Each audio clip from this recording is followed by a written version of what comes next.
Hey everyone, it's me, Joe, and if you notice today I'm not on video, I'm not currently in my usual setup, so I apologize. It's gonna be audio only today from me. But today, as always, I am joined by my friend, my rival, the one who's always there beside me. You disgust me. Hey there, it's me, other Joe. Other you don't Joe. Actually disgust me. Yeah, we have a thing going with Joe versus Joe. It's been years. Anyway, so today we're talking about Tower of God, episode 9 of the anime, and Joe and we have so many thoughts about this episode. We're gonna try to talk about it as much as we can. So much so we were talking for like 20 minutes before this call even started. So there's a lot to talk about. Joe, how about you get us started?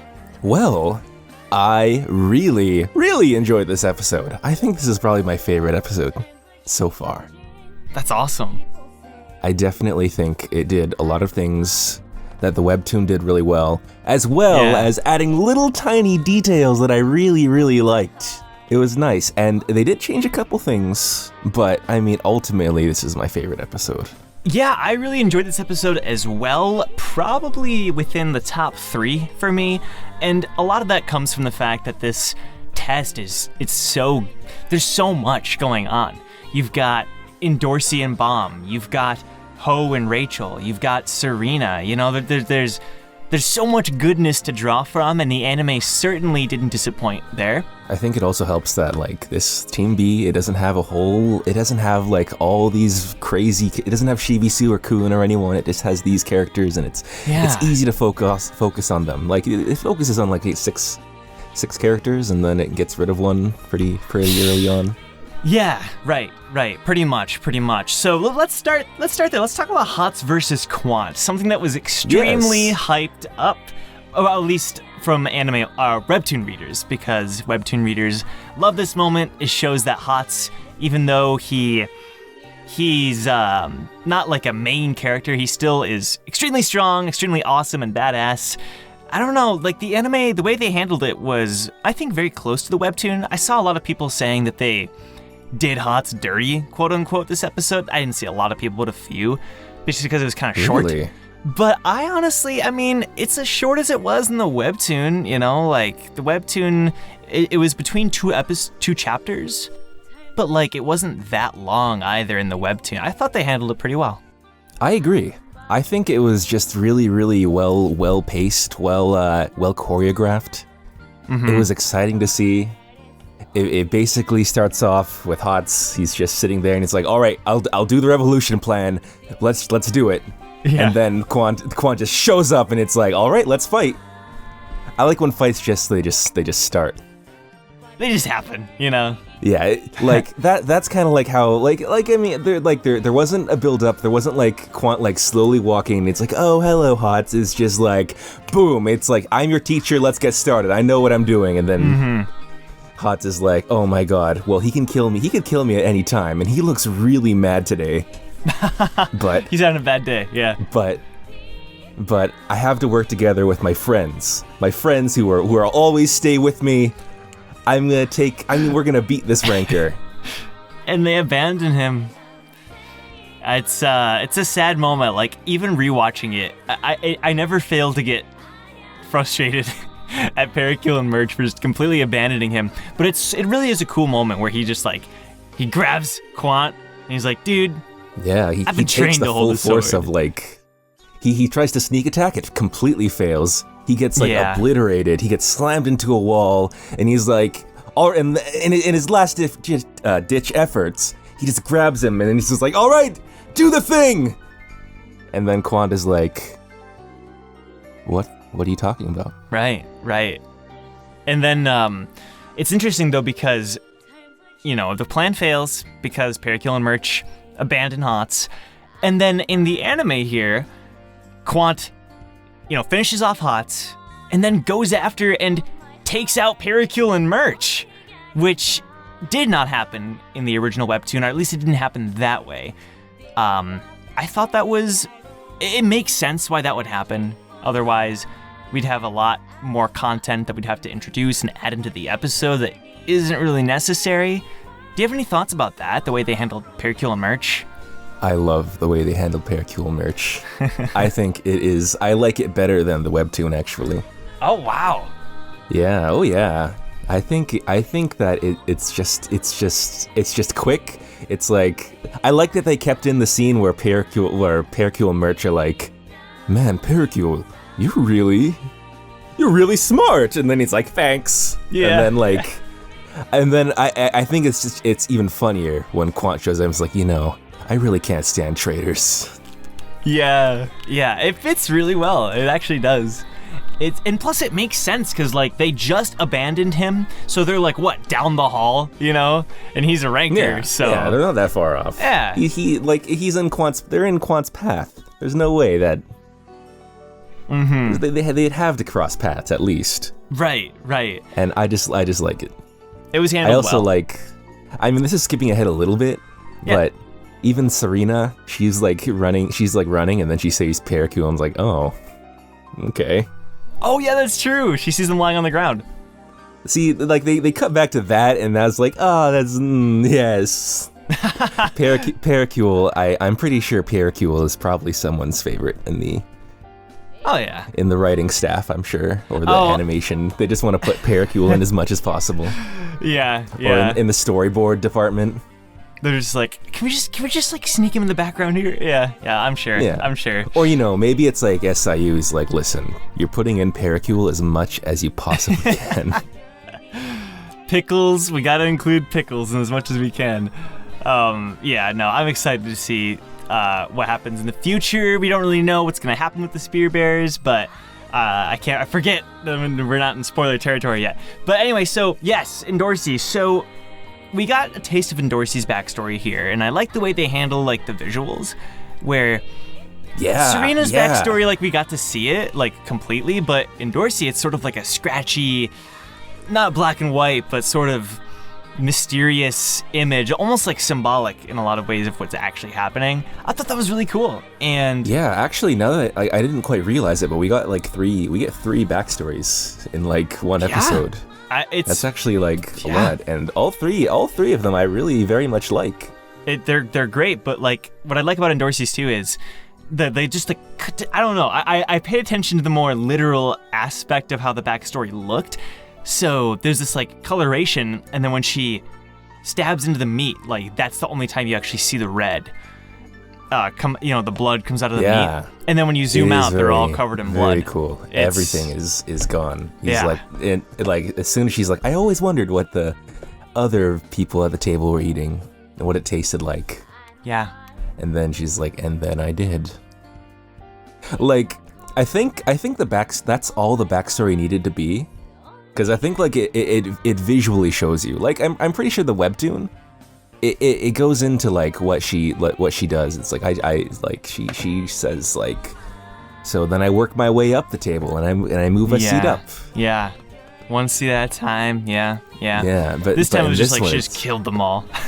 I think it's maybe like 4 or 3 sentences of her saying like, I just ate stale bread, and I always wondered what the food at the other table tasted like, and then I did. Yep. It is really cool. I liked that a lot. It was handled really well, and I think that was also an improvement over the webtoon. I feel like that is sacrilege to say, but it's something I really liked. Yeah, I don't know if I agree it's an improvement over the webtoon. I just think they handle it really well. It's like, it's not worse than the webtoon, and I think it could be better. The webtoon does it really well too. I just think I really like the visual aspect of it. Like, if that makes like. It all like kind of goes together really smoothly. Right. It's very short, but it's also very, very effective at what it does. For sure. The zoom out and the cutting of the meat, it is very good. On point. Yeah, no, it's pretty great. I appreciate Endorsi's backstory a little bit more. I am quite excited. I am quite happy with it. Me too. It's really great. And then that ties into Bomb being there too, and seeing this whole thing happen with Endorsi betraying the fisherman, and this guy Shunwa, Mr. Night Guy. Our boy Shunwa. Yeah, stepping up. Guy with a sword. He didn't have a name at all before. I don't think he had a line even. No.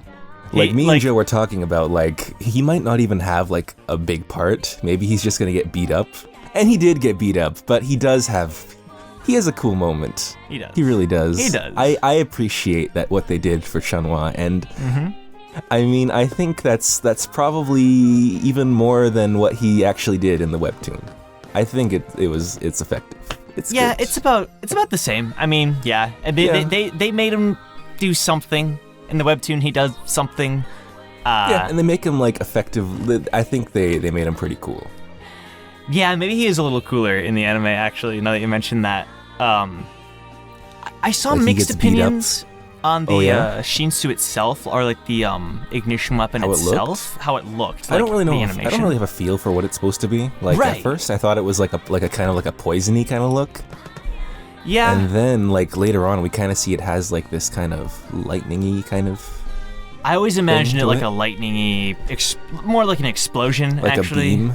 Yeah, like a beam of energy, some sort of, it fires out this like Shinsu explosion. That's sort of what I always imagine. It kind of, it ignites. Yeah. We'll talk about that in the spoiler section. All right, sounds good. But regardless, that was handled well. And then, of course, the big moment of the episode was Ho and Rachel, particularly Ho. And Joe and I talked about this for a while, and how they handled Ho this episode. This episode, with Ho in particular, so emotional. Like, oh yeah, absolutely, this was the most emotionally, how do I say that? Like the most emotion-filled episode of the entire anime so far. Like, so many different, like with all bunch of different characters, but particularly Ho. And I have seen like a lot of things, like how they're not crazy about how they've handled Ho so far, but I do feel like this. I can kind of see where they're coming from. I do like how they've handled Ho. But this episode, I think it really nails home everything the webtoon tried to do with Ho, and I think it completely succeeds. Yeah, and like it's an anime, so you could argue that they didn't. The progression, Ho's progression from being this good guy to becoming troubled and not sure what to do and ended up making these bad decisions. Like, there's so many more chapters to cover that in the original, and you can actually see that progression better. In an anime, it's much harder to do. So they did really well with what they were given, I think. And I saw a lot of anime-onlys in the comments that were still, like, really shocked by it and really saddened by it. So it accomplished what it was supposed to do, And oh yeah, we talked about before too. Very, very visceral, very visual. I enjoyed it a lot. And the death itself, like you could make arguments that, Ho wasn't. They cut out a lot of his dialogue and things like that. But the death itself was extremely. I don't know. They handled it so well. Like, I'm not a fan of in the original how he just kind of like he stabs himself, the knife falls to the ground, he falls to the ground. Dude, he just like he's lying on the ground, the knife just stays in him, and it's just like, oh my gosh, I don't know. It's so like much more impactful. The way he holds the knife, like I mean, yeah, he just holds it way above him. He looks up at the knife and he says, "Bum, I always hated you. I hate you. Yeah, I hate you." And that is how it ends. I always really like how that was. I really like in the webtoon how it was handled, and I enjoyed how this was handled too. They even talked a lot about how Bomb says something like, "But we're friends though," and he's like, I just signed a piece of paper." Yeah, that's in the original too. I was just doing what I had to. I enjoy it. And to also, that music that kept on playing whenever it showed Ho, like the, it's like this. Yeah, I do. But then they did that when he was like laughing on the ground, but then it changed to this like sad music. Oh yeah, and then he started like that's crying. When his backstory. That's when his backstory kicked in. Which, by the way, a bunch of little. All right, okay, let me rephrase that. Ho's backstory. Miniature copies of a Ho. That was very cute, but also extremely sad. It was very cool. He was basically teaching them. And right? It really makes you sympathize, because he was basically probably the last of his people. The last of his kind, yeah, true. The last of his tribe. Clan or whatever, right. And that adds a lot more meaning. you can definitely see in his head how like he this is the only option he has, which is sad because Serena shows up after, and Serena, definitely one of my favorite parts of original Tower of God. One of the highlights of this whole arc really shines through this episode. Yeah. Her backstory was kind of split into like her backstory was kind of split into two parts. Yeah. It was when she was with Ho, and then Ho disappears, and it's like, oh. And then when Ho dies, she's just sitting there next to him, saying, "You shouldn't have done this. Your death. The story ends now. You could have been a great man." Exactly. Yeah. That was not I don't think that was a line in the. Yeah. Well, in the original, she just says, "Why did you do this? Why did you have to go when life was so ahead of you?" So it's like, it's similar, but I do like the anime's translation better. I don't know if translation is the right word. The transition, like the trans, I guess. The way they handled it, I don't know. The adaptation. The way it's adapted. Yes. I really like that too. It was really good. I thought it was way better paced. Like the way Serena's backstory was told it's better paced, I think, because you don't really know exactly when, but like Ho like pieces it and leaves her alone to go to Rachel. Right. And then our boy Quant shows up. Yes. Oh wait, hang on. I think I skipped ahead a bit, but like before Ho's death, Quant shows up. And I think Quant is definitely, I mean, I didn't say this before, but Quant has been handled really, really good. I agree. I think Quant has been a perfect, like, one-to-one transition of Tower of God. Yeah, at first people didn't think he was scary enough. They fixed that. They didn't fix it. People were just jumping the gun a little bit. I mean, I don't really get like a scary kind of vibe. Yeah. He's just very casual about everything. He's just like, all right. I'm the teacher now. Yeah, it fits. But he also really doesn't like to lose. Yeah. He's supposed to be intimidating, because he's a ranker. And he is. He is intimidating in the anime. Okay, so actually, one complaint that I do have in the way the anime handled Quant and Ho is in the original, Ho has Rachel, and he's like, okay, I got this. And when Quant shows up, it's like a big deal. I think it's actually the cliffhanger of that episode or that chapter. Oh yeah. Where he shows up and he's like, "Hey, what I know are you exactly doing?" what you're gonna say. But in the anime, it's like, "What are you doing?" "Oh, it's Quant." And it's not built up, and like it's not made out to be that big of a deal. I feel like it happens too suddenly in the anime. Oh yeah. That's kind of my only complaint. I mean, to be fair, that was like a cliffhanger. Then we had to wait a week, and they were like, "Oh my god." Of course, yeah, but like it wasn't not suspended. It wasn't like built up. It wasn't made out to be that big of a deal. It was just sort of like, oh, there's Quant. Okay. Yeah. I remember in the original, it's like, oh, thank goodness Quant is here. Oh, he's gonna solve it. Like, thank goodness.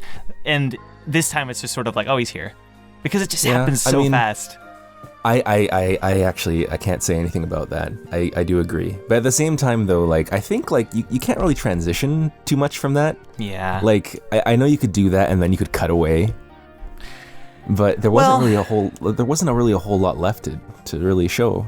Besides Bomb doing stuff or Serena showing up, or I don't know.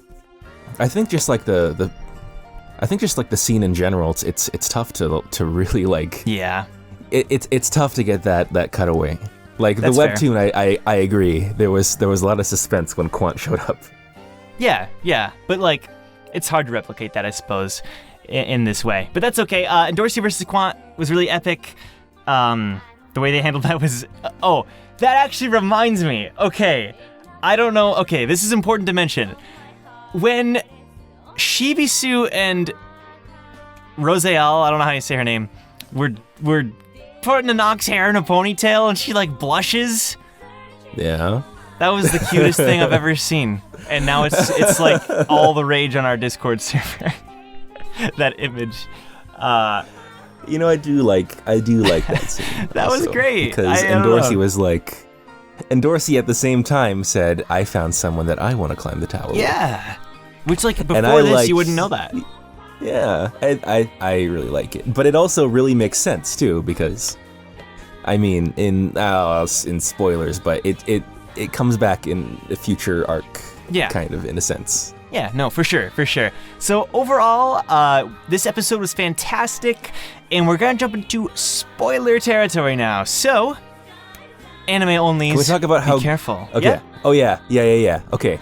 Anime onlys. You gotta leave right now because I'm excited. you gotta get out. Joe's too excited. Okay. He's gonna start talking spoilers. All right. Get out. All right. 3, 2, 1. Can we talk about how Ghost like got up out of his chair, Dude? with Rachel? Like That was insane. That was insane. I didn't even think about that in the original, in Tower of God, reading it. I didn't even think about, like, Ghost. Not even for a second. Yeah, and then Rack's like, dude, what's up? And he's like, Ugh. He's like, you okay? Silent Man, where'd you go? Yeah. It was very cool. Yeah. It makes sense. It makes total sense that would happen. It completely makes sense. We don't like anime, like in the anime, even I guess right now, even we don't quite understand what Ghost and Rachel's relationship is, but it's obviously one of like protection. Ghost is there to protect Rachel. Right. And when Rachel gets stabbed, Ghost, he's up. He's going. He's up. Yeah. He's gonna go protect. That's his job. And even now, like it's sort of, we don't understand it completely, but what we do know, like that would make sense. In the webtoon, we didn't get anything of the sort. That was a great addition. That's an example of a fantastic change. Oh yeah, yes. What a very good change that I didn't even think about. Yeah. It's nuts. It's cool. It's really cool. It's such a great idea. I mean, that's the one I was really excited to talk about. Hwaryun also showed up in this episode. Yeah. She shows up. She's looking from the shadow. She sees Ho, and then. That's kind of it's cool. It is cool. I mean, okay. It doesn't really add too much, but Hwaryun in this arc, she doesn't really even show up at all. Right. So, right. Well, the thing is, even just having her a little bit is cool. It's better than nothing. And the interesting thing is, in the original, she's on Team A, but in the anime, she's on Team B. So the creators of the anime literally wanted to switch that just so they could have her watching from the shadows. Like, isn't that kind of interesting? They wanted that, It's important. I mean, I think it works good. It works good. It's good because there are so many characters on Team A. And I mean, like I understand. What do you even do with Hwaryun? Right. Whereas this one, I'm pretty sure. Yeah, with this one, like, I think it's gonna make a lot of sense in the payoff because, I mean, Hwaryun is the one who basically tells Kun about Ho, and Hwaryun has been observing Ho this whole time. I'm sure that it will kind of come into play. It'll make sense. It will make sense, yeah. And just showing her at all still makes her relevant.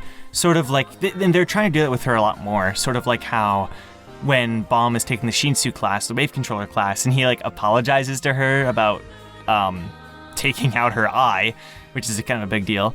Like they're adding a lot more with Hwaryun. Yeah. They know how important she is in the future of Tower of God, and yeah, just making her relevant. I think that's cool. Very, very cool. I like it a lot. A little tiny thing I liked, but it's a nothing scene. Rack is just sleeping on the couch. This isn't a spoiler at all. Yeah. Sorry, anime onlys, you don't get to experience this. But Rack is sleeping on the couch, and then he wakes up, and then Layra Rose just watching the test. She's like, "Oh, good morning, Rack." Oh, yep. Good morning, Mr. Rack. Yeah, Rack's just chilling. Like again, they're making Rack relevant too. Like that's just super nice. Exactly. I really like these scenes. I feel like there was something else, but I can't quite remember. I have one last thing, and that's okay. I just thought of it, and that's Rachel. So she got stabbed, man.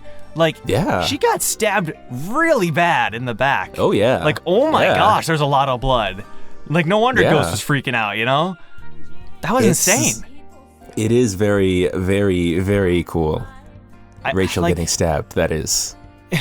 You spoiler guys know what I'm talking about. Yeah, you're picking up what he's laying down. So it's interesting because in the original manhwa, the original webtoon, the way that SIU handles blood early on is just like this red coloration. Like if you go back and reread Ho's death, he just has like this red coloring on his shirt. It doesn't really look like blood, right? Yeah. Dude, the anime is like actually kind of gory. Yeah. It has to be. Maybe gory is not the right word. I feel like it needs to be in a sense. I'm not complaining. It's realistic. Me too. It looks good. We gotta have this, especially for like. Oh man, especially for like. Oh. We can't say too much because I know it's spoiler territory, but the next arc is gonna be cool. Yeah. Let's just say, because we're gonna find out a certain character wasn't a certain character, and he's got a lot to do with certain princesses of Jihad. Oh yeah. I feel like we could say it, but just to be safe, you all. Okay, webtoon readers know what we're talking about. That's gonna be exciting, dude. Next episode, we're gonna find that out. Well, I think the next episode is going to be the setup of the next. Oh, actually, no, you're right. We are going to find out. Yeah, because that's like right after this test. We're gonna have Han Sung-yu, and then you're right. That's like right around the corner. Oh my gosh. That is exciting. My goodness. Well, the next episode I imagine is going to be Kun for the most part. Kun talking about his plan. Yes. Yes. And it's going to be and Hwaryun telling Kun about Ho, and Han Sung-yu. That's pretty much going to be next episode. And then, so that would mean what? Like 11 and 12 are the final examination? Oh, yeah. And then I last episode's like the epilogue, basically. I would assume, the whole Rachel thing. I would assume the epilogue will be like put into the credits in a way too. Yeah, it's a lot though. It's 4 chapters of Rachel. I've been thinking about how they're going to do it. Like how they're going to end the episode. Yeah. Like... And you know how every anime they do, like, they keep animating through the credits, and the credits are playing through, like, a narration or whatever? True. I feel like that'll definitely happen, because that's, like, every anime ever, I imagine. Yeah. But I feel like it'll be, like, Rachel will narrate, like, the first half of it, and then Kun will narrate the credits half of it. Mm-hmm. And then, like, the very last scene will probably be, like, Bam and Han Sung-yu. I would freak out if we got a teaser season 2. I don't know.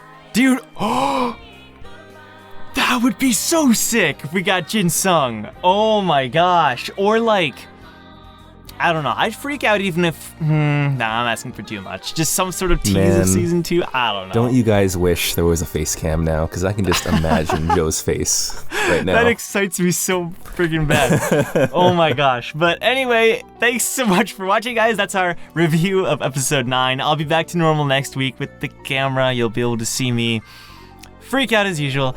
But if you enjoyed, leave a like on this video and go follow Joe on Twitter at Chromex20 and on Twitch at Chosen Hero. Now, before I dispute that,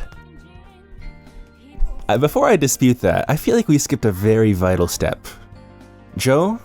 You're freaking right. I always forget. From a scale of 1 to 4,763, what would you rate this episode?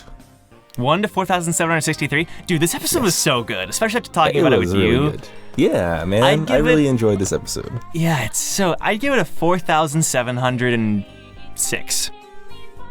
4,706? Oh my goodness. Well, not to be outdone, 4,707.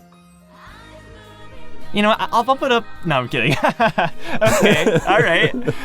Sounds good. So I really like this episode. Everything Joe said is wrong. Go follow Dr. Bonehead, whatever, on everything. And yeah, I like this episode a lot. I hope you guys enjoyed it too. Yeah, I can tell you loved it. It was my favorite one so far. That's awesome. Yeah, I hope they can keep it up, and I think they will. This anime has been fantastic. But anyway, thanks a lot, guys. We'll see you next week for our next review. Bye-bye. Take care.